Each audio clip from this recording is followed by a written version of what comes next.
نستعينه ونستغفره ونؤمن به ونتوكل عليه ونعوذ بالله من شرور أنفسنا ومن سيئات أعمالنا من يهده الله فلا مضل له ومن يضلله فلا هادي له وأشهد أن لا إله إلا الله وحده لا شريك له وأشهد أن محمدا عبده ورسوله يا أيها الذين آمنوا اتقوا الله حق تقاته ولا تموتن إلا وأنتم مسلمون يا أيها الناس اتقوا ربكم الذي خلقكم من نفس واحدة وخلق منها زوجها وبث منهما رجالا كثيرا ونساء واتقوا الله الذي تساءلون به والأرحام إن الله كان عليكم رقيبا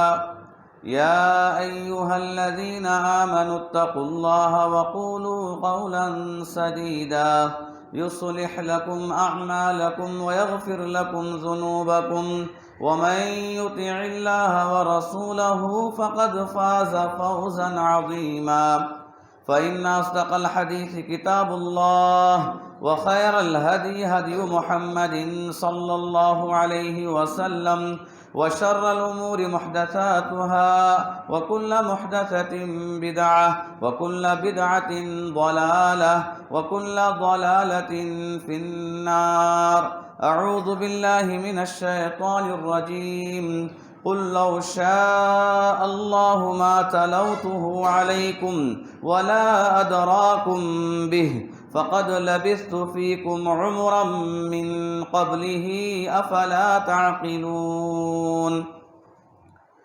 قابل احترام علماء کرام،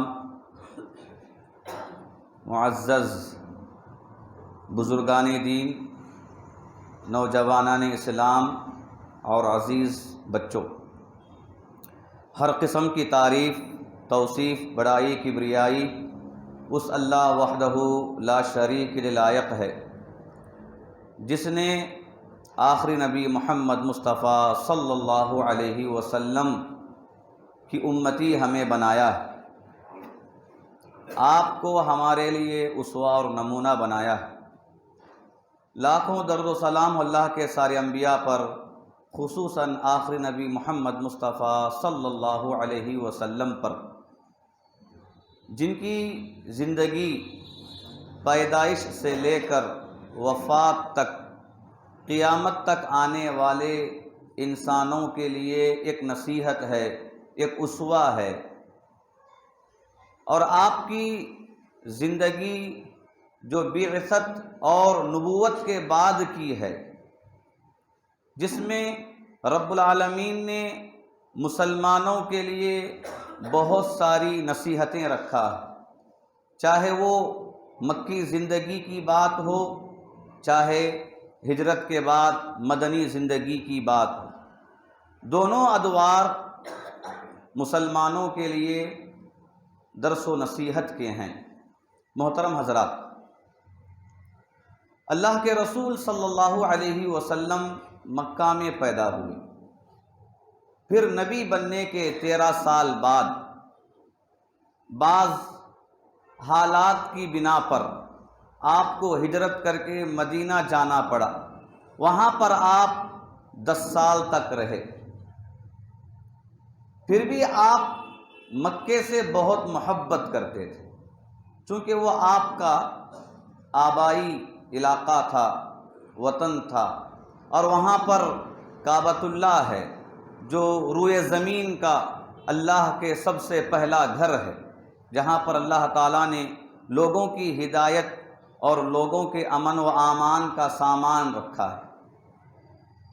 اگر انسان اللہ کے رسول صلی اللہ علیہ وسلم کے نبی بننے سے پہلے کے حالات کا جائزہ لے تو اسے یہ بات سمجھ میں آ جاتی ہے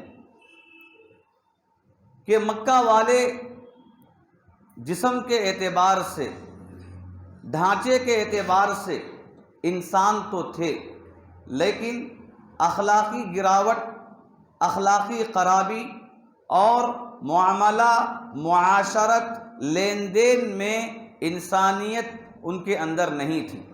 یہ درندے بن کر زندگی گزار رہے تھے۔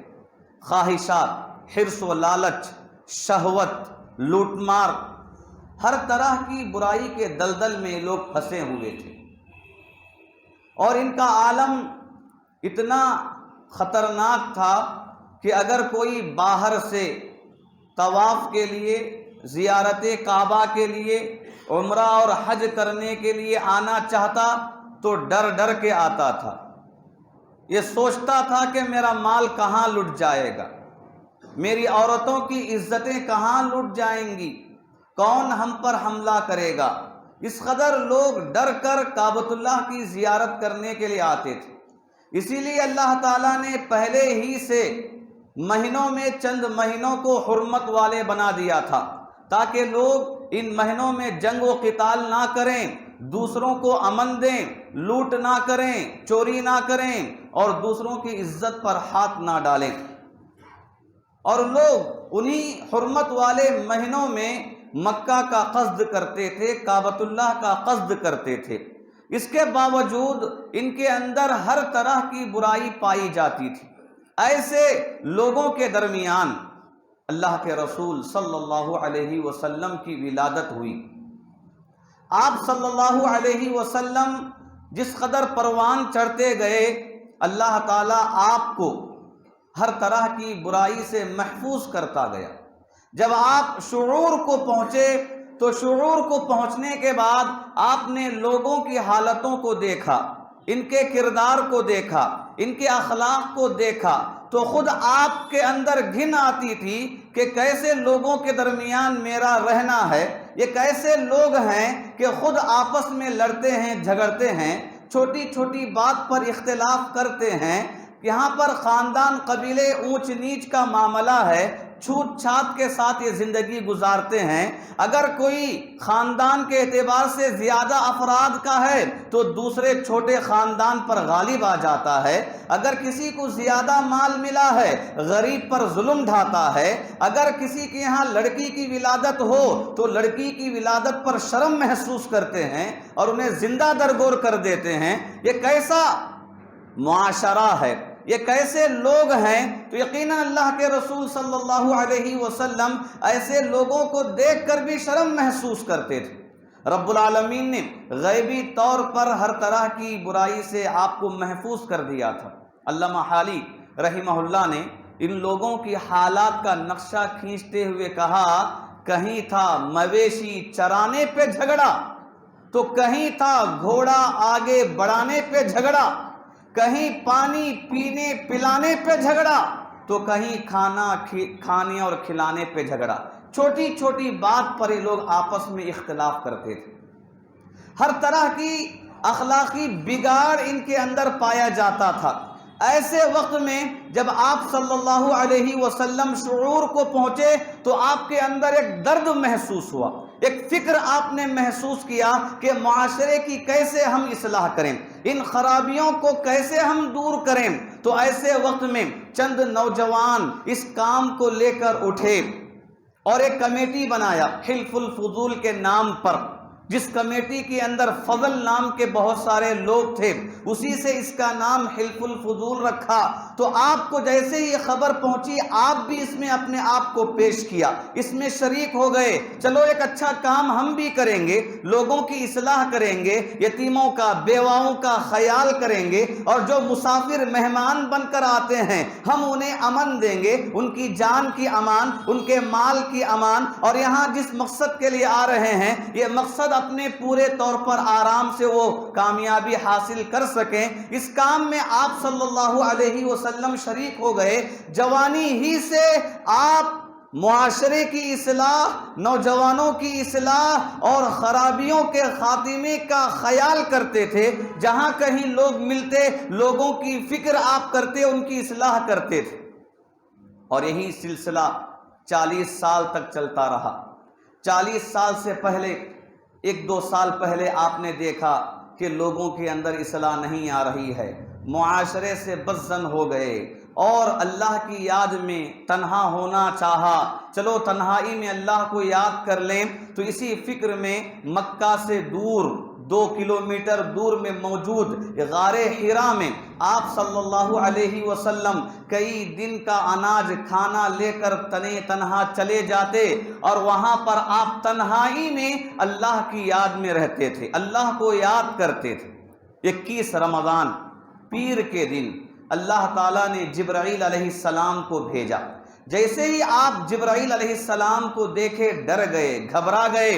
پہلی مرتبہ آپ نے فرشتے کو دیکھا تھا، اور اس علاقے میں جہاں پر دوسرے کا پہنچنا مشکل ہے، اتنا اوپر کا یہ غار ہے کہ ایک انسان اجنبی شکل و صورت میں، اجنبی حلیے میں یہاں پر آپ کے سامنے نمودار ہو گیا ہے۔ آپ دیکھ کر گھبرا گئے، ڈر گئے۔ جبرائیل نے آ کر کہا اقرا، کہ تم پڑھو۔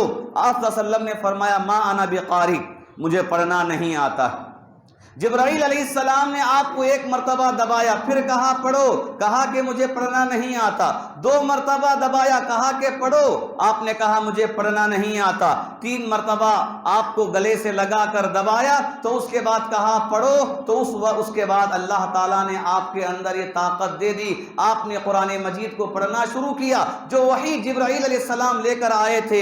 اقرأ بسم ربک الذی خلق، خلق الانسان من علق، اقرأ وربک اکرم الذی علم بالقلم۔ تو آپ صلی اللہ علیہ وسلم بھی ان آیتوں کو پڑھنا شروع کر دیے، لیکن فرشتے کو دیکھ کر آپ گھبرا گئے تھے۔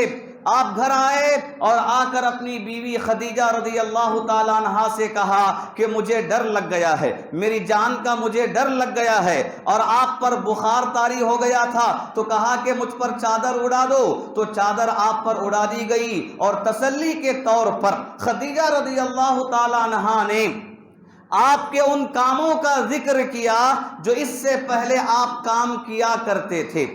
خدیجہ رضی اللہ تعالی عنہا نے کہا کلا واللہ ما یحزیک اللہ ابدا انک لتصل الرحم وتحمل الکلا وتکسب المعدوم وتقری الضیف، ہرگز نہیں، اللہ تعالیٰ آپ کو ہلاک نہیں کرے گا، ضائع ہونے نہیں دے گا۔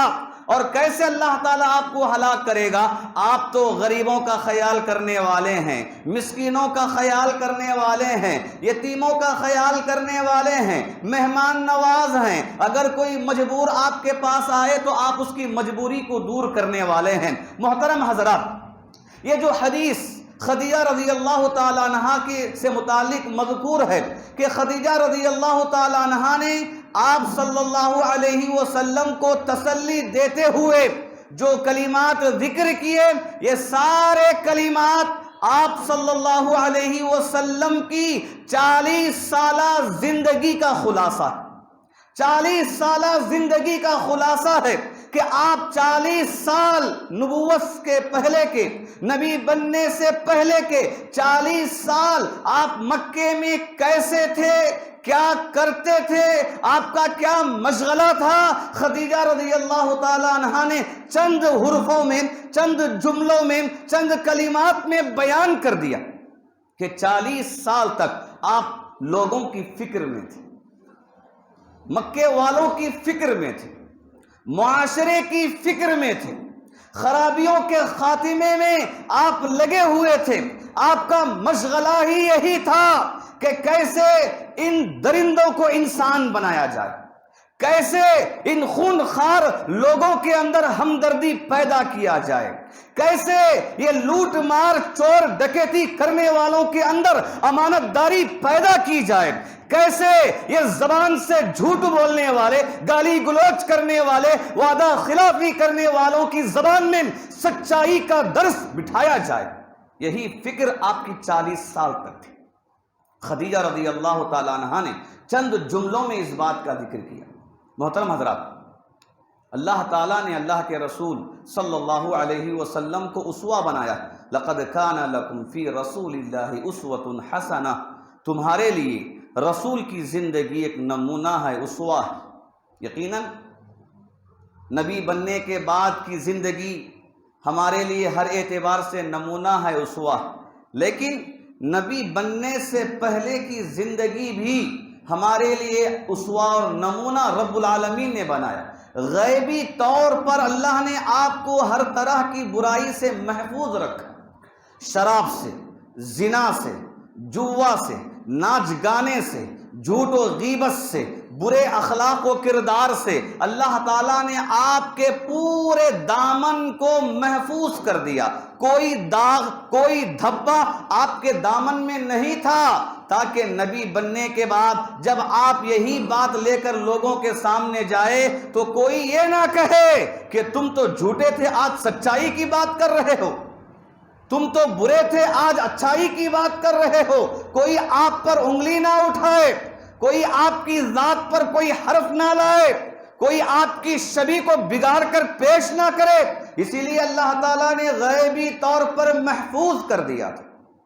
اور دیکھیے یہ 40 سالہ زندگی ایسی عظیم زندگی ہے، یہ ہمارے لیے نوجوانان اسلام کے لیے اتنی بہترین نمونہ اور بہترین دلیل ہے کہ اللہ کے رسول صلی اللہ علیہ وسلم 15 سال کی عمر میں محنت کرنا شروع کر دیے تھے۔ بکریاں چرانے کا کام آپ نے 15 سال کی عمر میں شروع کیا۔ جیسے ہی 15 سے آپ کی عمر 20 اور 25 سال کی ہوئی تو 25 سال کی عمر سے آپ نے تجارت کا کام شروع کیا، تجارت کرنا شروع کیا، اور اس میں تجارت میں ابو بکر رضی اللہ تعالیٰ عنہ بھی آپ کے ساتھی بن گئے، شریک ہو گئے۔ آپ کی دوستی کی شروعات تجارت سے ہوئی۔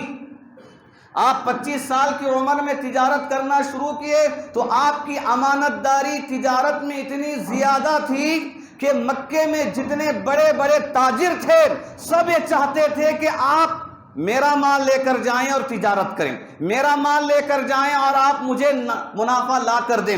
آپ کی امانت داری کا ایسا عالم تھا کہ خدیجہ رضی اللہ تعالی عنہا نے بھی آپ کی امانت داری کو دیکھ کر ہی شادی کا پیغام دیا، جبکہ خدیجہ رضی اللہ تعالی عنہا کے نام پر بڑے بڑے سردار، بڑے بڑے مالدار، بڑے بڑے تجار نے، تاجروں نے شادی کا پیغام دیا تھا۔ سبھی کے پیغامات کو ٹھکرایا، صرف محض امانت داری کو دیکھ کر، سچائی کو دیکھ کر خدیجہ رضی اللہ تعالی عنہا نے آپ سے شادی کر لی۔ اور اس سے بڑی مثال کیا ہو سکتی ہے کہ آپ صلی اللہ علیہ وسلم جس علاقے میں ہیں وہ علاقہ بگڑا ہوا ہے، جس ماحول اور معاشرے میں ہیں وہ ماحول و معاشرہ بگڑا ہوا ہے۔ اگر ذرا بھی آپ اس کا اثر قبول کر لیتے تو وہ چیز آپ کے اندر بھی آ جاتی، لیکن ان کے درمیان رہ کر بھی آپ نے اپنے دامن کو بچا کر یہ نمونہ اور مثال پیش کی ہے کہ مسلمان جہاں بھی ہو، کہیں پر بھی ہو، جس محلے، معاشرے اور جس جگہ پر بھی ہو، اس کی ذمہ داری ہے کہ وہ خود کی حفاظت کرے۔ یہ نہ کہے وہ برا تھا میں بھی برا ہو گیا، یہ نہ بہانہ بنائے جس جگہ پر میں تھا وہاں کے لوگ برے تھے، اس کی برائی میرے اندر آئی، بہانہ نہ بنائیں، عذر نہ پیش کریں۔ ایک مسلمان کی ذمہ داری ہے کہ وہ خود کی حفاظت کرے، اپنے دامن کی حفاظت کرے۔ شریعت نے اس کام کو تقوی کا نام دیا، شریعت نے اس چیز کو تقوی کا نام دیا۔ تقوی یہی ہے کہ انسان اپنے دامن کو بچائے۔ تقوی کی تعریف میں صحابہ نے کہا اگر تمہیں تقوی کی مثال چاہیے کہ تقوی کسے کہتے ہیں، سمجھ لو کہ ایک آدمی ایسے راستے میں چل رہا ہے جس کے دونوں طرف کانٹے دار درخت ہیں، دونوں طرف کانٹے ہی کانٹے ہیں۔ جب وہ وہاں سے گزرے گا تو لازماً اپنے کپڑوں کو سمیٹ کر، اپنے دامن کو سمیٹ کر، پھونک پھونک کر، آگے دیکھ کر قدموں کو رکھتا ہوا جائے گا تاکہ اپنا دامن کانٹوں سے نہ چپ جائے، کپڑے نہ پھٹیں۔ یہی تقوی کی مثال ہے کہ ایک متقی انسان ہر طرف سے شیاطین کے جو حربے ہیں، ہر طرف سے شہوات کے جو چیزیں ہیں، ہر طرف خواہشات جو پھیلے ہوئے ہیں، یہاں پر اپنے آپ کو بچا کر اپنی حفاظت میں نکل جائے، یہی تقوی ہے۔ اللہ کے رسول صلی اللہ علیہ وسلم کی یہ مکی زندگی، نبی بننے سے پہلے کی زندگی ہمیں تعلیم دیتی۔ محترم حضرات، نبی بننے سے پہلے 40 سال جو آپ صلی اللہ علیہ وسلم مکے والوں کے اندر اگر مشہور تھے تو امانت داری میں مشہور تھے، مشہور تھے تو سچائی میں مشہور تھے۔ لوگ آپ کو امین کہہ کر پکارتے تھے، لوگ آپ کو صادق کہہ کر پکارتے تھے۔ کسی مجلس میں آپ آ جاتے سب راضی ہو جاتے، چلو یہ محمد جو بھی کہے گا ہم اس پر عمل کریں گے۔ اگر کسی کے یہاں کوئی بات آپ پیش کر دیتے کوئی انکار نہیں کرتا تھا۔ یہی وجہ ہے مکی دور کے اندر نبی بننے سے پہلے جب کعبۃ اللہ کے بنانے کا مسئلہ آیا، کفار مکہ نے فیصلہ کیا کہ کعبۃ اللہ کی دیواریں کمزور ہو گئی ہیں، اس کے بنانے میں ہم لوگ اپنا حلال مال لگائیں گے۔ سب نے مال جمع کیا، کعبۃ اللہ کی عمارت کا کام شروع ہوا، لیکن حجر اسود رکھنے کا مسئلہ تھا۔ حجر اسود رکھنے میں سب لوگ اختلاف کر بیٹھے، جھگڑنے لگ گئے۔ ہر خاندان قبیلے والا یہ چاہتا تھا کہ حجر اسود ہمارا خاندان کا فرض، ہمارے خاندان کا سردار اٹھا کر رکھے گا تاکہ اس کی برکت ہمارے اندر آئے، تاکہ اس کی برکت ہمیں ملے۔ یہ اختلاف 5 دن تک چلتا رہا، فیصلہ نہیں ہو پا رہا ہے کہ آخر یہ حجر اسود کس قبیلے والے کو دیں اور وہ یہاں اٹھا کر رکھے۔ آخر بات آئی کہ کل صبح سویرے سب سے پہلے کعبۃ اللہ میں جو انسان داخل ہوگا، وہ جس قبیلے کا نام لے گا، حجر اسود رکھنے کی ذمہ داری اس قبیلے والے کی ہوگی۔ سب لوگ انتظار میں ہیں، دیکھ رہے ہیں کہ آخر کون آئے گا، صحیح فیصلہ کرنے والا آئے گا کہ نہیں آئے گا، دیکھ رہے ہیں۔ جیسے ہی سب کی نگاہیں روشن چہرے پر آخری نبی محمد مصطفیٰ صلی اللہ علیہ وسلم کے چہرے پر سب کی نگاہیں ٹھہریں تو سب نے کہا ھذا محمد رضینا، کہ یہ تو محمد ہے، یہ ناحق فیصلہ نہیں کرتا، یہ ظلم والا فیصلہ نہیں کرتا، ہم تو اس سے راضی ہیں، یہ جس کا بھی نام لے گا وہ قبیلے والا حجر اسود کو رکھے گا۔ لیکن آپ صلی اللہ علیہ وسلم نے بھی کبھی ظلم نہیں کیا، کہا کہ ٹھیک ہے، ایک چادر بچھاؤ، اس میں حجر اسود کو رکھو اور سارے قبیلے کے سرداروں کو بلاؤ، سب کپڑا چادر پکڑ کر اٹھائیں گے۔ تو ساروں نے کپڑا چادر پکڑ کر اٹھایا۔ جب رکھنے کی بات آئی تو آپ نے اپنے ہاتھ سے کعبۃ اللہ میں حجر اسود کو رکھا۔ نبی بننے سے پہلے ہی آپ مشہور تھے۔ محترم حضرات، 40 سال کے بعد آپ نبی بنائے گئے، اللہ تعالیٰ نے آپ کو نبوت کی ذمہ داری دی۔ دیکھیے کہ یہ ذمہ داری اتنی بھاری تھی، اتنی مشکل تھی، اتنی کٹھن تھی، یقیناً جو انسان پہلے عزت کمایا ہے، جو انسان پہلے مقام حاصل کیا ہے، جو انسان پہلے لوگوں کے دلوں میں گھر جمایا ہے، جو انسان پورے مکے میں مشہور ہے، معروف ہے، ایسے انسان کو یہ ذمہ داری دی گئی۔ جب معلوم ہوا کہ آنے والا فرشتہ تھا، یہ وہی فرشتہ ہے جو موسیٰ علیہ السلام کے پاس آیا تھا، ورقہ بن نوفل نے کہا تمہاری قوم تمہیں اپنے ملک سے نکالے گی، گھر سے خارج کرے گی۔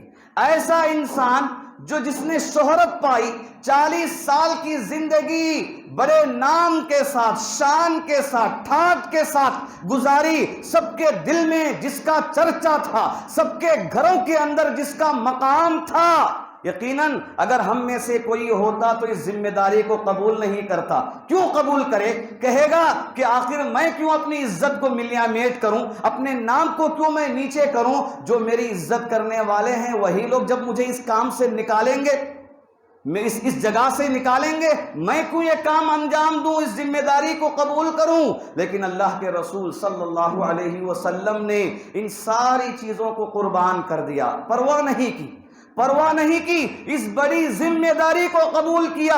نتیجہ یہی ہے، جیسے ورقہ بن نوفل نے کہا کہ آنے والا فرشتہ ہے، تمہیں نبی بنایا گیا ہے، جب تم لوگوں کے سامنے نبوت کے کام کو لے کر، دعوت کے کام کو لے کر، توحید کی تبلیغ کرنے کے لیے نکلو گے، لوگ تمہیں نہیں مانیں گے، انکار کریں گے، دھتکاریں گے، یہاں تک کہ تمہیں یہاں سے نکال دیں گے۔ نتیجہ یہی ہوا کہ نبی بننے کے بعد جب آپ صلی اللہ علیہ وسلم لوگوں کے سامنے توحید کی بات لے کر آئے، وہی لوگ جو آپ کو دیکھ کر خوش ہونے والے، وہی لوگ جو آپ کے فیصلے کو پسند کرنے والے، وہی لوگ جو آپ کے مشورے کو قبول کرنے والے، جنہوں نے آپ کو دھتکارا، انکار کیا، آپ کو دیوانہ کہا، پاگل کہا، جادوگر کہا، کوئی انسان اسے برداشت نہیں کر سکتا۔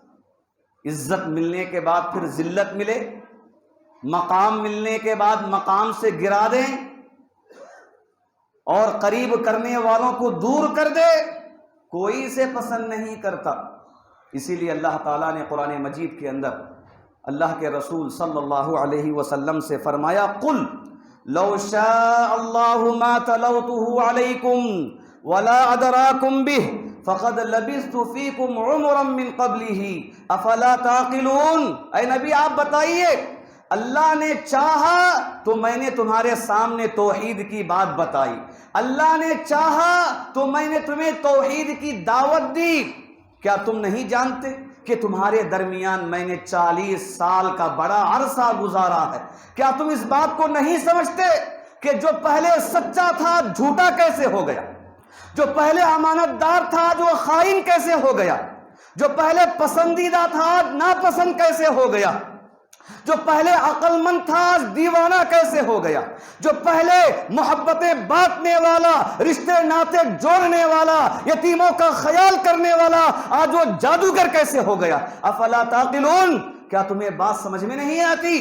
اللہ نے مجھے نبی بنایا ہے، اللہ نے مجھ سے کہا کہ میں تمہیں توحید کی دعوت دوں، ایک اللہ کی طرف بلاؤں۔ قل لو شاء اللہ ما تلوت علیکم، اگر اللہ نہیں چاہتا تو میں تمہیں پیش نہیں کرتا، تعلیم نہیں دیتا، خبر نہیں دیتا، اللہ نے چاہا تبھی تو میں تمہیں دعوت دے رہا ہوں۔ محترم حضرات، قرآن مجید کو پڑھیے، یقیناً ہمیں یہ بات معلوم ہوتی ہے کہ اللہ کے رسول صلی اللہ علیہ وسلم نے اس ذمہ داری کو لینے کے بعد کتنی تکلیفوں کا سامنا کیا ہے، کتنی پریشانیوں کا سامنا کیا ہے۔ یقیناً قرآن مجید کی آیات ہمیں یہ درس دیتے ہیں، بتاتے ہیں کہ آپ صلی اللہ علیہ وسلم کی یہ مکی زندگی، مکی دور، نبوت کے بعد کا 13 سالہ مرحلہ نبی کے لیے، مسلمانوں کے لیے اس قدر کٹھن تھا، خطرناک تھا۔ آج ہم مسلمان اس بات کو سمجھ نہیں سکتے، محسوس نہیں کر سکتے، اندازہ نہیں کر سکتے کہ کس قدر اس مشکل دور میں اللہ کے رسول صلی اللہ علیہ وسلم نے تبلیغ کا کام کیا۔ آپ کو معلوم ہے کہ جب پہلی مرتبہ اللہ تعالیٰ نے وحی کو نازل کیا، اقرا بسم ربک الذی خلق کہہ کر آپ یہ تعلیم لے کر آئے، لیکن اس کے بعد پھر جبرائیل علیہ السلام نہیں آئے، فرشتہ نہیں آیا، آپ پھر ڈرنے لگ گئے، کیا بات ہے؟ ایک مرتبہ دکھا، اس کے بعد نظر نہیں آ رہا ہے، 10 دن کا فاصلہ درمیان میں ہو گیا۔ اس کے بعد پھر رب العالمین نے آیتیں نازل کی اور کہا یا ایھا المدثر قم فانذر وربک فکبر، اے چادر اوڑھنے والے اٹھ، ڈرا لوگوں کو آگاہ کر آخرت سے، قبر سے، جہنم سے، رب کے غضب سے، ناکامی، خسارے سے، نقصان، ہلاکت سے آگاہ کر، ڈرا لوگوں کو۔ قم فانذر، رب العالمین نے ایک حکم آپ کو دیا قم فانذر کا۔ جب اللہ نے آپ کو یہ حکم دیا، اللہ گواہ ہے کہ اللہ کے رسول صلی اللہ علیہ وسلم نے اس آیت کے بعد، اس حکم کے بعد جب کھڑے ہوئے پھر کبھی آپ نہیں بیٹھے، کبھی آپ نہیں بیٹھے۔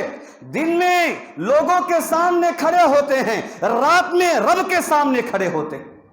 رب العالمین نے سورہ علم نشرح کے اندر آپ کی زندگی کا خلاصہ پیش کیا، فَإِذَا فَرَغْتَ فَانْصَبْ وَإِلَىٰ رَبِّكَ فَارْغَب، اپنے کاموں سے فارغ ہو جاؤ تو رب کے سامنے کھڑے ہونا، جب دن نکل جائے تو قوم کے سامنے کھڑے ہونا۔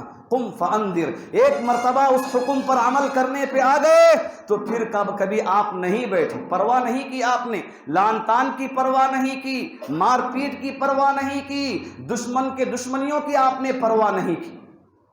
اور یہ کوئی کام آسان کام نہیں تھا، بڑا ہی کٹھن کام، مشکل کام تھا۔ قرآن مجید میں رب العالمین نے فرمایا کہ لوگ آپ کو کہتے وَإِن يَرَوْا آیَةً يُعْرِضُوا وَيَقُولُوا سِحْرٌ مُسْتَمِرٌ، جب کوئی آیت، کوئی بات لوگوں کے سامنے پیش کی جاتی تو پیٹ پھیر لیتے ہیں، اعراض کر لیتے ہیں، اور اعراض کر کے کہتے ہیں یہ تو کھلا جادو ہے، یہ جادوگر ہے، پھوٹ ڈالنے والا، اختلاف ڈالنے والا، خاندانوں میں درار دیواریں پیدا کرنے والا۔ رب العالمین نے فرمایا وَعَجِبُوا أَن جَاءَهُم مُنذِرٌ مِّنْهُمْ وَقَالَ الْكَافِرُونَ هَذَا سَاحِرٌ كَذَّابٌ، یہ لوگ تو بڑے تعجب کرنے والے ہیں کہ جب انہی میں سے ایک ڈرانے والا ان کے درمیان آیا تو یہ کافر نافرمان کہتے ہیں کہ یہ تو جادوگر ہے، بڑا جادوگر ہے، یہ کذاب ہے، بڑا جھوٹا ہے، یہ جھوٹے دعوے کر رہا ہے اپنے آپ کو نبی کہہ کر۔ لوگوں نے آپ کو جادوگر کہا، وہی لوگ جو آپ کو امانت دار کہتے تھے، لوگوں نے آپ کو جھوٹا کہا، وہی لوگ جو آپ کو سچا کہتے تھے، آپ نے اسے برداشت کیا۔ اتنے پر بات نہیں رہی، نبوت کے ابتدائی 3 سال تک آپ چھپ چھپ کر دعوت دیتے تھے، تنہائی میں دعوت دیتے تھے، لیکن جو باشعور عقل مند لوگ آپ کی سچائی، امانت داری، پاک دامنی، اچھے اخلاق کو جانتے تھے تو آپ کے قریبی لوگ فوراً اسلام قبول کر لیے۔ ابو بکر رضی اللہ تعالیٰ عنہ، خدیجہ رضی اللہ تعالیٰ عنہ، علی رضی اللہ تعالیٰ عنہ، زید بن حارثہ رضی اللہ تعالیٰ عنہ، یہ لوگ فوراً اسلام قبول کر لیے، اور اس کے بعد یہ بھی تنہائی میں چھپ چھپ کر خفیہ طور پر دعوتی کام انجام دیتے تھے۔ ابو بکر رضی اللہ تعالیٰ عنہ یہ کام میں اتنا اتر گئے کہ آپ کی دعوت سے عثمان رضی اللہ تعالیٰ عنہ اسلام میں آئے، طلحہ ابن عبداللہ رضی اللہ تعالیٰ عنہ اسلام میں آئے، عبد الرحمن بن عوف رضی اللہ تعالیٰ عنہ اسلام میں آئے۔ آپ ابو بکر رضی اللہ تعالیٰ عنہ بھی ایک طرف کام کر رہے ہیں اور اللہ کے رسول صلی اللہ علیہ وسلم بھی ایک طرف کام کر رہے ہیں، لیکن جیسے ہی لوگوں کو معلوم ہوا تو لوگ آپ کو ستانے، پریشان کرنے میں آ گئے، یہاں تک کہ آپ کا خاندان خود اس میں اتر گیا۔ آپ کے خاندان میں ابو لہب اس قدر ظالم تھا، اس قدر آپ کو نقصان پہنچانے والا تھا، کہا جاتا ہے کہ صحابہ میں عبداللہ المحاربی رضی اللہ تعالیٰ عنہ کہتے ہیں، ایک مرتبہ میں بازار ذی المجاز بازار کا نام ہے، میں اس بازار میں خرید و فروخت کر رہا تھا تو دیکھا کہ اللہ کے رسول صلی اللہ علیہ وسلم لال کپڑے پہنے ہوئے ہیں اور آپ لوگوں کے درمیان ٹھہر کر کہہ رہے ہیں، قولوا لا الہ الا اللہ تفلحوا، اے لوگو لا الہ الا اللہ کہو کامیاب ہو جاؤ گے، لا الہ الا اللہ کہو کامیاب ہو جاؤ گے۔ آپ لوگوں کے درمیان یہ بات کر رہے ہیں، لیکن ابو لہب آپ کے پیچھے سے آپ کو پتھر پھینک رہا، پیچھے سے پتھروں سے آپ کو مار رہا ہے اور لوگوں سے کہتا ہے کہ جادوگر ہے، اس کی بات مت مانو، یہ دیوانہ ہو گیا ہے، اس کی بات مت مانو، اس کی باتوں کی پرواہ مت کرو۔ یہ پتھر مارنے والا آپ پر مٹی کبھی پھینکتا تھا۔ اتنا ہی نہیں، نبی بننے سے پہلے اللہ کے رسول صلی اللہ علیہ وسلم کی 2 بیٹیاں ابو لہب کے گھر بھیجی گئی شادی کر کے، عتبہ اور عتیبہ، یہ 2 ابو لہب کے بیٹے تھے۔ ام کلثوم اور رقیہ رضی اللہ عنہما کی شادی آپ صلی اللہ علیہ وسلم نے ان سے کی تھی۔ جیسے ہی آپ نے دعوت کی ذمہ داری کو قبول کر کے اس کام کو انجام دینا شروع کیا تو ابو لہب نے اپنے بیٹوں سے کہا کہ دیکھو، جب تک تم ان 2 اپنی بیویوں کو طلاق نہیں دو گے اس وقت تک تمہارا مجھے دیکھنا حرام ہے، میں تم سے بات نہیں کروں گا، تم میرے قریب نہیں آنا۔ محترم حضرات، آج کے دور میں اگر کسی لڑکی کا طلاق ہو جائے یا خلا ہو جائے، باپ پر کس قدر یہ چیز مشکل اور مصیبت کن بن جاتی ہے، باپ کس قدر پریشانی کی زندگی گزارتا ہے۔ یہی معاملہ اس دور کا بھی تھا کہ اللہ کے رسول صلی اللہ علیہ وسلم کی صرف بیٹیاں ہی بیٹیاں ہیں، لڑکے نہیں ہیں، اور ان میں 2 بیٹیوں کا ایک ساتھ طلاق ہو گیا۔ عتبہ نے طلاق دے دیا، عتیبہ نے طلاق دے دیا، اور اتنا ہی نہیں، عتیبہ نے ایک مرتبہ بھری مجلس میں اللہ کے رسول صلی اللہ علیہ وسلم کو برا بلا کہا، جو کہ سسر تھے اللہ کے رسول، اس کے سسر کو برا بلا کہا، اور برا بلا کہتے ہوئے اس نے آپ کے منہ پر تھوکنے کی کوشش کی، لیکن آپ کے منہ پر اس کا تھوک نہیں پڑا۔ پھر بھی اللہ کے رسول صلی اللہ علیہ وسلم نے اللہ سے دعا کی کہ اے اللہ، تیرے کتوں میں سے ایک کتے کو اس پر مسلط کر دینا، اس پر مسلط کر دینا۔ جبکہ لوگ آپ کو سچا مانتے تھے، محض مالداری، سرداری، سیاست کی وجہ سے لوگوں نے آپ کے دین کو قبول نہیں کیا۔ ابو لہب نے عتیبہ اور عتیبہ کے دوستوں سے کہا تھا کہ تم اس کے ساتھ رہنا، اس لیے کہ مجھے ڈر ہے کہ محمد کی بدوا کہیں اثر نہ کر دے۔ سچا مانتے تھے، اور ہوا یہی کہ سفر میں نکلا، دوستوں نے اس کے اطراف میں، عتیبہ کے اطراف میں رات میں سونے کے لیے اونٹوں کو بٹھا دیا تاکہ اگر کوئی حملہ ور جانور آئے تو اونٹوں کو حملہ کرے، یہ بچ جائے۔ لیکن تاریخ میں بات شاہد ہے کہ حملہ ور شیر جب آیا تو اونٹوں کو چھوڑا اور اس پر حملہ کر کے ختم کر دیا، اس لیے کہ اللہ کے رسول صلی اللہ علیہ وسلم نے یہ کہہ دیا تھا کہ تیرے کتوں میں سے کتے کو اس پر مسلط کر دے۔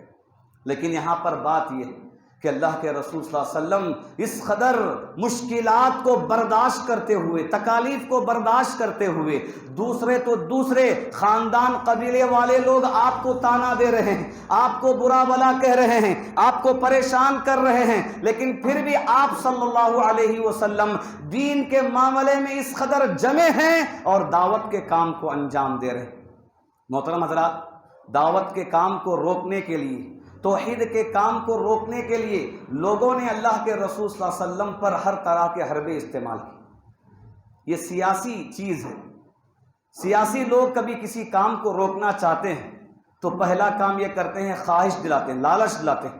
کفار مکہ نے بھی یہی کام کیا، لالچ دلائی، کہا کہ اگر تم اس کام کے ذریعے مال چاہتے ہو تو ہم تمہیں مال دے دیں گے، اگر تم اس کام کے ذریعے سرداری چاہتے ہو تو ہم تمہیں سردار مان لیں گے، اگر تم اس کام کے ذریعے کسی حسین و جمیل عورت سے شادی کرنا چاہو تو ہم اپنے خاندان قبیلے میں جو سب سے حسین ہے اس کی شادی تم سے کرا دیں گے۔ ہر طرح کی لالچ دی گئی، لیکن اللہ کے رسول صلی اللہ علیہ وسلم نے کہا کہ مجھے اس میں سے کسی چیز کی ضرورت نہیں۔ جب لالچ سے کام نہیں بنا تو سیاسی لوگوں کا دوسرا حربہ ہوتا ہے ڈرانا، دھمکانا۔ دھمکانے کا کام بھی کیا گیا، اور ایسا کام کیا کہ مکے والوں نے نبوت کے 5ویں سال اسلام پر چلنے والے مسلمانوں کو اور ان کی مدد کرنے والوں کو مکہ سے بیکاٹ کر دیا۔ یہ بیکاٹ کیا تھا؟ اعلان کیا گیا کوئی ان سے شادی نہیں کرے گا، نہ لڑکا ان سے شادی کرے گا، نہ کوئی لڑکی ان کے پاس جائے گی، اور کوئی ان سے لین دین نہیں کرے گا، تجارت کوئی ان سے نہیں کرے گا۔ سب کو مکے سے باہر کر دیا۔ مکے کے باہر ایک گھاٹی میں، شعیب ابی طالب کی گھاٹی میں جا کر رہنے لگے۔ 3 سال تک بھوکے پیاسے مشکلات میں اللہ کے رسول صلی اللہ علیہ وسلم اور صحابہ وہاں پر رہے، اور احادیث کے اندر یہ بات موجود ہے کہ شیب ابی طالب کی زندگی اتنی خطرناک گزری مسلمانوں کے لیے کہ کوئی بیچنے کے لیے تیار نہیں، کوئی چیز خریدنے والا نہیں ہے۔ اگر کوئی بازار میں فروخت کے لیے سامان آتا، مسلمان اسے خریدنے کے لیے آتے تو کبھی ابو لہب، کبھی ابو جہل آ کر کہتا کہ کوئی چیز انہیں مت بیچو، اگر بیچنا بھی ہے تو قیمت کو اتنا بڑھا دو کہ وہ خریدنے کی طاقت نہ رکھیں، خریدنے کی طاقت نہ رکھیں۔ احادیث کو دیکھیے کہ احادیث کے اندر کہا گیا، صحابہ کہتے ہیں کہ ایسا بھی عالم آیا کہ بھوک کی وجہ سے جب بچے روتے تو مکے کے اندر آواز گونجتی اور یہ کفار ان آواز کو سن کر ہنستے، مسکراتے، ٹھٹا کرتے، مذاق اڑاتے تھے۔ اور ایسی بھی نوبت آئی کہ کبھی بھوک کی وجہ سے پتے کھانے پڑے، بکریوں کی طرح پتے کھا کر ہم نے گزارا کیا ہے۔ اور ایسا بھی عالم ذکر کیا گیا کہ ان پتوں کے کھانے کی وجہ سے جیسے قضائے حاجت بکریوں کی ہوتی تھی ویسے بھی ہماری قضائے حاجت ہوتی تھی۔ اتنی کٹھن زندگی لوگوں نے گزاری۔ اللہ کے رسول صلی اللہ علیہ وسلم کو ڈرایا گیا، دھمکی دی گئی، لیکن آپ نے اسے بھی قبول نہیں کیا۔ اور سیاسی لوگوں کی تیسری چال جو ہوتی ہے وہ ہے مفاہمت کرنا۔ چلیے آپس میں ہم بات چیت کر لیتے ہیں۔ آ کر کہا کہ ایسا کیجئے، 1 سال تم ہمارے معبودوں کی عبادت کرو اور 1 سال ہم تمہارے معبودوں کی عبادت کریں گے۔ اللہ تعالیٰ نے فوراً آیت نازل کی، کہا قُلْ يَا أَيُّهَا الْكَافِرُونَ لَا أَعْبُدُ مَا تَعْبُدُونَ، اے نبی آپ ان کافروں کو بتا دیجئے جن کی تم عبادت کرتے ہو میں نہیں کرتا، جبکہ میں جو دین لے کر آیا ہوں، جو دعوت میں لے کر آیا ہوں اس کا مقصد ہی یہی ہے۔ آپ صلی اللہ علیہ وسلم نے اسے بھی برداشت نہیں کیا، قبول نہیں کی۔ محترم حضرات، یہ مکی زندگی جو آپ صلی اللہ علیہ وسلم کے ساتھ گزری ہے کئی ادوار میں، یہاں پر جب لوگ آپ کو ستاتے تھے، پریشان کرتے تھے، اس میں گھر سے باہر آپ کو سہارا دینے والے ابو طالب تھے، آپ کے چچا تھے، اور گھر کے اندر آپ کی بیوی خدیجہ رضی اللہ تعالیٰ عنہ آپ کو تسلی دیتی تھی۔ لیکن نبوت کے 10ویں سال ان دونوں کا انتقال ہو گیا۔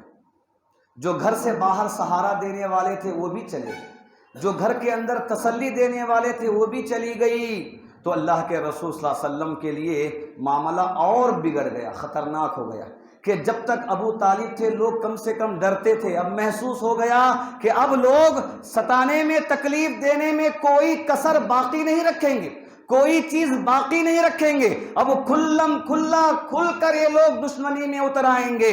اسی لیے تاریخ میں اس نبوت کے 10ویں سال کو غم کا سال کہا جاتا ہے کہ اللہ کے رسول صلی اللہ علیہ وسلم کے لیے وہ سال بڑا ہی غم کا سال تھا کہ سہارا دینے والے چلے گئے ہیں، اب دشمن کے لیے راستہ بالکل ہموار ہو گیا۔ نتیجہ یہی ہوا کہ دشمن نے کھل کر دشمنی کرنی شروع کی، ستانا شروع کیا۔ صرف آپ کو ہی نہیں، مسلمانوں کو بھی لوگ ستاتے تھے، پریشان کرتے تھے۔ محترم حضرات، اسی لیے اللہ کے رسول صلی اللہ علیہ وسلم پھر مکے کے علاوہ طائف کی طرف چلے گئے۔ چلو کم سے کم طائف میں دعوت دیں گے، اس لیے کہ مدینے کی سرزمین اب تنگ ہو گئی ہے، مکے کی سرزمین تنگ ہو گئی ہے، اب مکے والے بات ماننے والے نہیں ہیں۔ لیکن جب وہاں گئے، وہاں سے بھی آپ صلی اللہ علیہ وسلم لہو لہان ہو کر آئے، یہ بھی پریشانی آپ پر تھی۔ لیکن جب طائف سے آپ لوٹ رہے تھے، مکے میں اعلان کیا گیا کہ جب یہ یہاں سے نکل گئے ہیں تو مکے میں دوبارہ نہیں آ سکتے۔ مکے کا دروازہ بھی لوگوں نے بند کر دیا کہ اب مکے میں نہیں آ سکتے، اس لیے کہ ابو طالب نہیں ہے، کھلا لوگ دشمنی کرنے پہ آ گئے۔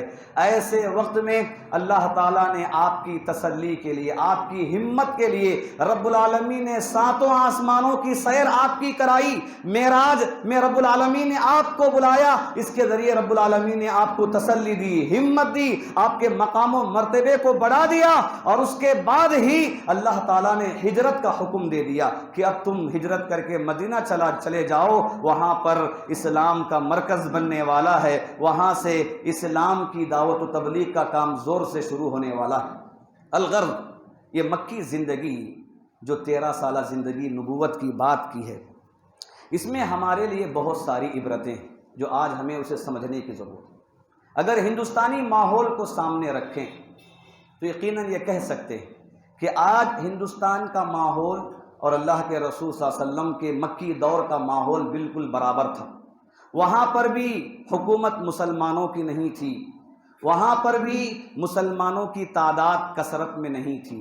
ابتدائی طور پر مسلمانوں کی شروعات 4 لوگوں سے ہوئی، یہ 4 40 بنی، 40 سے 130 بنی، اس طرح آہستہ آہستہ مسلمانوں کی تعداد بڑھتی گئی، اور اس کے بعد پھر مدینہ جانے کے بعد اسلام کا غلبہ ہوا۔ لیکن تعداد کے لحاظ سے بھی مکے میں مسلمان کم تھے، حکومت کے لحاظ سے بھی مکے میں مسلمانوں کی حکومت نہیں تھی، کوئی اتنی طاقت نہیں تھی کہ مسلمان کچھ بڑے کام کو انجام دے سکے۔ جو صورتحال آج ہماری ہے وہی صورتحال اس وقت مسلمانوں کی ہے۔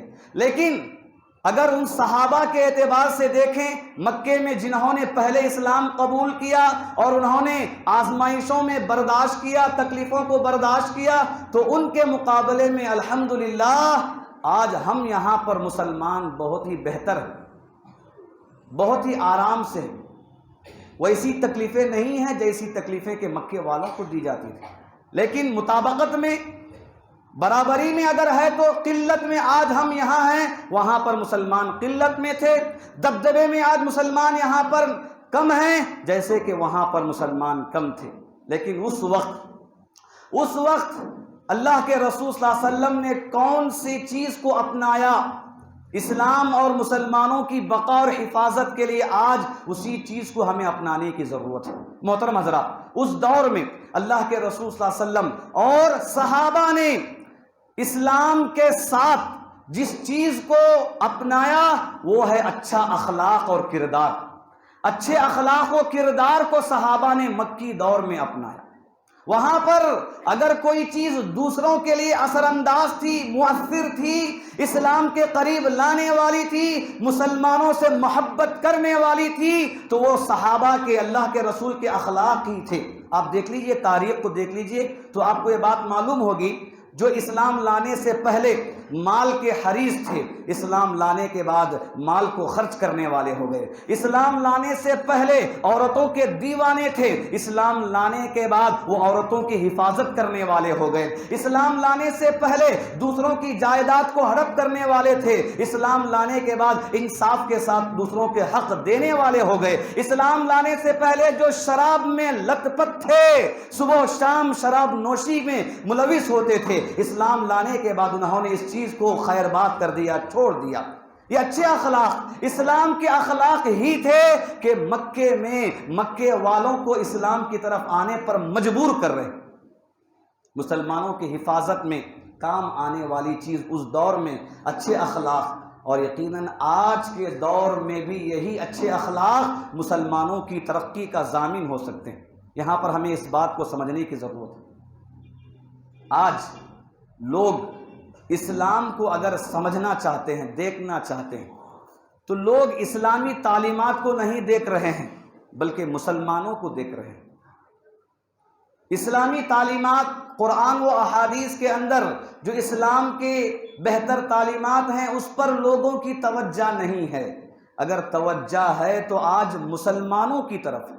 ان مسلمانوں کو دیکھ کر ہی لوگ اسلام کو غلط سمجھ رہے ہیں۔ مسلمانوں کے بد کردار، بد اخلاق، بد نیتی اور بری چیزوں کو دیکھ کر لوگ یہ سمجھ رہے ہیں کہ اسلام یہی ہے جس پر مسلمان ہیں، جس پر مسلمان چل رہا ہے، یہی اسلام ہے، لوگ یہی تصور کر رہے ہیں۔ تو گویا کہ آج اسلام کی پہچان انسان ہے، اسلام کی پہچان مسلمان ہے، تو مسلمان کی ذمہ داری یہ ہے کہ وہ اپنے اندر پورے اسلام کو نافذ کر لے، اپنے اخلاق و کردار کو اسلام کی روشنی میں ڈھال لے، تاکہ لوگ مسلمان کو دیکھ کر سمجھ لیں کہ اسلام کتنا سچا، بہترین، پاکیزہ مذہب، امن و شانتی کا مذہب۔ محترم حضرات، دوسری چیز جو ہمیں نصیحت کے طور پر اس میں حاصل کرنے کی ہے وہ یہ ہے کہ صحابہ پر اسلام لانے کی بنا پر جتنی بھی مشکلیں آئیں، لیکن صحابہ نے کبھی اپنے ایمان کو نہیں بیچا، اپنے دین کو نہیں بیچا۔ آج ہمیں اس چیز کو سمجھنے کی ضرورت ہے۔ صحابہ پر کیسی تکلیفیں آئیں۔ عثمان رضی اللہ تعالیٰ عنہ اسلام لائے تو ان کے چچا نے چٹائی میں لپیٹ کر دھواں دیا تاکہ سانس رک جائے، جان گھٹ جائے۔ سمیہ رضی اللہ تعالیٰ عنہ پر ابو جہل نے نیزے سے مارا، اسی میں ان کی شہادت ہو گئی۔ یہ پہلی عورت ہے جو اسلام میں شہید ہوئی۔ مصعب ابن عمیر رضی اللہ تعالیٰ عنہ کے والدہ کو کئی دن تک بھوکا رکھا گیا۔ خباب ابن ارت رضی اللہ تعالیٰ عنہ کو ننگا انگارے پر سلا کر ان کے اوپر پیر رکھ دیتے، ان کی چمڑی، ان کی چربی، ان کے خون سے وہ انگارے بجھ جاتے، تب تک انہیں سلایا جاتا۔ بلال رضی اللہ تعالیٰ عنہ کو گرم گرم ریت پر گھسیٹا جاتا، گرم پتھر سینے پہ رکھے جاتے، اور ہر بار یہ صحابہ یہی کہتے، توحید کی امانت سینوں میں ہے ہمارے، آسان نہیں مٹانا نام و نشاں ہمارا۔ سارے کی زبان سے یہی چیز نکلتی تھی، لیکن کبھی انہوں نے اسلام کو نہیں چھوڑا۔ آج کبھی انسان پر اپنے عہدے کا مسئلہ آ جائے تو وہاں پر انسان چھوڑ دیتا، اگر مال کا مسئلہ آئے تو دین کو چھوڑ دے، بیچ دیتا ہے۔ اور نوجوانوں کا کیا کہنا، بس چند دنوں کی یہ مختصر سی زندگی، جب انسان کے اندر شہوت آ جائے، خواہش آ جائے، کسی لڑکی کی خوبصورتی اچھی دکھی یا کسی لڑکی کو، نوجوان لڑکے کا جسم اچھا دکھا، اس کا خاندان پسند آ گیا، وہاں پر دین کو قربان کر دیتے، دین کو بیچ دیتے ہیں اپنی شہوت کے لیے، اپنی وقتی خواہش کے لیے۔ اللہ رحم فرمائے۔ دیکھیے کہ صحابہ کی زندگی، مکی زندگی کیسی تھی۔ انہوں نے کبھی اپنے ایمان کو نہیں بیچا، داؤ پہ نہیں لگایا۔ اور انہی میں سے نصیحت کے طور پر ایک چیز یہ ہے محترم حضرات کہ اللہ کے رسول صلی اللہ علیہ وسلم پر جتنی مشکلیں آئیں، صحابہ پر جتنی مشکلیں آئیں، لیکن کبھی آپ نے ان مشکلات کا سامنا لڑنے، جھگڑنے اور مقابلے کے طور پر نہیں کیا، بلکہ آپ نے ان سارے مشکلات کے باوجود اپنی دعوتی کام کو باقی رکھا، اپنی ذمہ داری کو باقی رکھا۔ یہ اصل بات ہے کہ کبھی ہم مسلمانوں پر کوئی مصیبت آتی ہے سیاسی طور پر، کوئی بے وقوف، نادان، کم علم، جاہل کوئی بات کر دیتا ہے، کبھی رسول پر، کبھی قرآن پر، یقیناً یہ مصیبت ہے مسلمانوں کے لیے، تکلیف ہے مسلمانوں کے لیے۔ لیکن ایسے وقت میں ہماری ذمہ داری ہے کہ ہم پوری طاقت، اپنا پورا سرمایہ، اپنی پوری پونجی، پورا وقت ایسے لوگوں کے پیچھے لگانے کے بجائے ہم اپنی ذمہ داری میں لگے رہیں، اپنے دعوتی کام میں لگے رہیں، اصلاح کے کام میں لگے رہیں، خود کی اصلاح، خود کے دین کی حفاظت میں ہم لگے رہیں۔ ایسے لوگ آتے رہیں گے، قیامت تک آتے رہیں گے۔ خود اللہ کے رسول صلی اللہ علیہ وسلم کے زمانے سے ایسے لوگ آ رہے ہیں، آتے رہیں گے، ستیزہ کار رہا ہے ازل سے تا امروز، شرار ابو لہبی سے، کہ یہ ابو لہب کے دور سے چیز چلتی آ رہی، دشمنی کرنا، پروپیگنڈے کرنا۔ ایسے وقت میں اللہ کے رسول کا طریقہ اسوہ بتاتا ہے کہ ہم ان کی طرف توجہ نہ دیں، صبر سے کام لیں اور اپنے دعوتی مشن کو جاری رکھیں، خود کی اصلاح، گھر والوں کی اصلاح، معاشرے کی اصلاح، نوجوانوں کی اصلاح، اور اسلام کو صحیح رخ میں، صحیح شکل میں پیش کرنے کے کام کو انجام دیں۔ یقیناً یہ بڑی ذمہ داری مکی دور سے ہمیں بطور نصیحت یہ ملتی ہے، لہذا ہمیں چاہیے کہ اللہ کے رسول صلی اللہ علیہ وسلم کی زندگی سے عبرت حاصل کریں، نصیحت حاصل کریں، اور اپنے ایمان کو بچانے کی فکر کریں، دوسروں کے ایمان کے بچانے کی فکر کریں، اور برادران وطن کے سامنے اپنے اچھے اخلاق و کردار کے ذریعے اسلام کی صحیح شکل ہم پیش کریں، تاکہ اسے دیکھ کر وہ اسلام کو پہچان سکیں اور اسلام کے قریب آ سکیں۔ محترم حضرات، آخر میں ایک بات یہ ہے کہ الحمدللہ اس مسجد کا کام انجام دیا جا رہا ہے۔ سنا میں نے، بڑی خوشی اس بات کی ہوئی ماشاءاللہ کہ لوگ بڑھ چڑھ کر اپنا تن من دھن اس کام کے لیے لگا رہے ہیں، اور سب لوگ اپنی استطاعت سے بڑھ کر مسجد کے تعاون میں پیسے دینے میں بھی ہیں، وقت لگانے میں بھی ہیں، اور محنت کرنے میں بھی، اور بڑے ہی خوش نصیب ہیں وہ مزدور، وہ میستری جو یہاں پر پتھر، بالو، لوہا اٹھا کر مسجد کی بنیاد، مسجد کی عمارت، دیواروں کو اوپر تک لے جا رہے ہیں۔ یہ بڑے خوش نصیب ہیں۔ یقیناً یہ بڑا ہی ثواب والا کام ہے، یہ وہ کام ہے جو نبی نے کیا تھا۔ مدینہ جانے کے بعد اللہ کے رسول مزدور بنے تھے، پتھر اپنے کندھے پر اٹھا کر آپ نے کام کیا ہے۔ کبھی آپ نے نہیں بیٹھا، نبی بن کر میں بڑا ہوں، سردار ہوں بیٹھ کر نہیں بیٹھے، خود میدان میں اترے، آپ پتھر اٹھا رہے ہیں، آپ کنکر اٹھا رہے ہیں، ایک مزدور بن کر کام کر رہے ہیں۔ یقیناً یہ اللہ کے گھر کو بنانے میں اگر کوئی مزدور بھی بن کر کام کرے، اس کے لیے ضروری نہیں ہے کہ وہ کام کرنے والے لوگ ہی مزدور بنے، ایک عام انسان بھی وہ مزدور بن کر کام کر سکتا ہے۔ نبی کو نہیں آتا تھا دیوار بنانے کا کام، بنیاد بنانے کا کام نہیں آتا تھا، لیکن کم سے کم ایک جگہ سے دوسری جگہ منتقل کرنے کا کام تو آپ کرتے تھے، آپ نے نصیحت کی۔ یہ نبی کا کام ہے، للہ فی اللہ، اللہ کی خاطر، اللہ کی رضا، اس کی خوشنودی اور آخرت میں درجے اور ثواب کی خاطر جب بندہ اس کام میں اترتا ہے، یقیناً یہ نبیوں کا کام ہے، نبی کا کام ہے۔ ابراہیم اور اسماعیل نے کعبۃ اللہ کے لیے کیا تھا، پتھر اٹھا کر دیواریں بلند کی تھیں۔ مسجد نبوی کے لیے اللہ کے رسول صلی اللہ علیہ وسلم نے ایک کام کیا تھا۔ یہ ایسا کام ہے، اللہ تعالیٰ بہت اس کام سے خوش ہوتا ہے۔ کیوں نہ خوش ہو؟ اللہ کا گھر انسان بنا رہا ہے، اللہ کے گھر کے لیے اپنے افراد کو لگایا ہے، اپنے مال کو لگایا ہے۔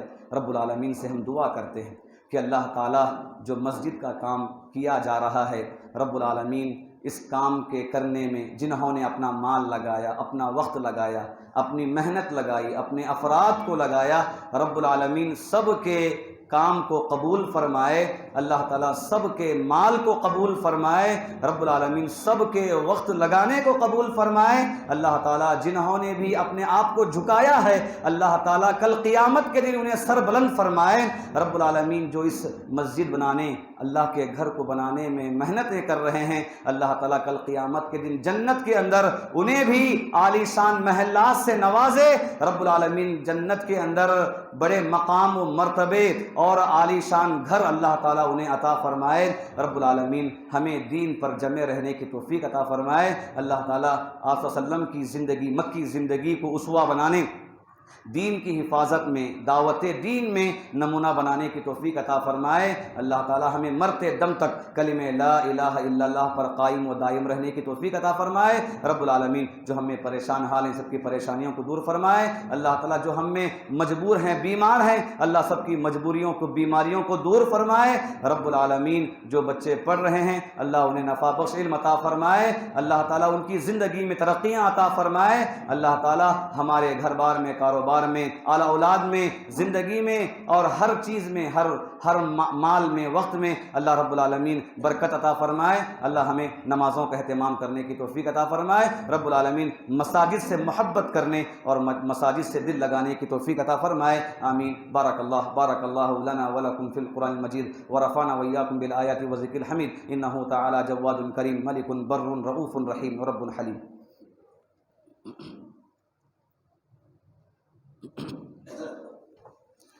إن الحمد لله نحمده ونستعينه ونستغفره ونؤمن به ونتوكل عليه ونعوذ بالله من شرور أنفسنا ومن سيئات أعمالنا من يهده الله فلا مضل له ومن يضلله فلا هادي له وأشهد أن لا إله إلا الله وحده لا شريك له وأشهد أن محمدا عبده ورسوله أما بعد فإن أصدق الحديث كتاب الله وخير الهدي هدي محمد صلى الله عليه وسلم وشر الأمور محدثاتها وكل محدثة بدعة وكل بدعة ضلالة وكل ضلالة في النار فأعوذ بالله من الشيطان الرجيم إن الله وملائكته يصلون على النبي يا أيها الذين آمنوا صلوا عليه وسلموا تسليما اللهم صل على محمد وعلى آل محمد كما صليت على إبراهيم وعلى آل إبراهيم إنك حميد مجيد اللهم بارك على محمد وعلى آل محمد كما باركت على إبراهيم وعلى آل إبراهيم إنك حميد مجيد اللهم انصر من نصر دين محمد